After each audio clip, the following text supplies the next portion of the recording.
When two people who once talked every day suddenly stop contacting each other, the silence becomes louder than any argument ever could.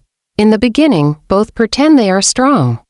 Pretending they don't care, pretending that life is moving normally, but deep inside, the mind starts playing tricks. Every memory becomes sharper, every moment feels heavier. The brain begins to wonder, did they stop because they are hurting, or because they are moving on? This silence becomes a psychological test of patience, ego, attachment, and hidden emotions. Each person waits for the other to break first, checking their phone again and again, yet acting like nothing has changed. This early stage is where fear mixes with craving, fear of losing them forever and craving for just one message from them, and slowly, without realizing, the distance becomes the most powerful mirror, showing both people what they truly feel. As hours turn into days, the real psychological game begins. The mind swings like a pendulum. One moment you convince yourself that you don't need them, and the very next moment their absence feels unbearable.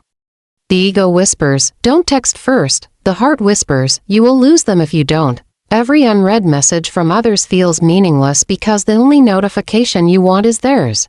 You start rereading old chats, old pictures, old voice notes, trying to feel that connection again. Overthinking becomes your new enemy. Are they missing me? Are they forgetting me?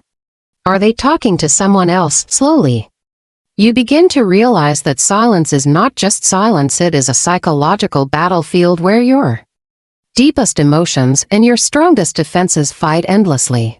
And in this war, nobody wins, but everyone learns. Eventually, something changes. The silence that once hurt begins to teach. You start to notice what you really want. Was it love, attention, validation, or simply an emotional habit? You begin to understand that the person you cannot stop thinking about has more power over your heart than you ever admitted. Meanwhile, the other person goes through their own emotional breakdown, checking your profile, typing messages and deleting them, watching your last scene, wondering why you haven't reached out.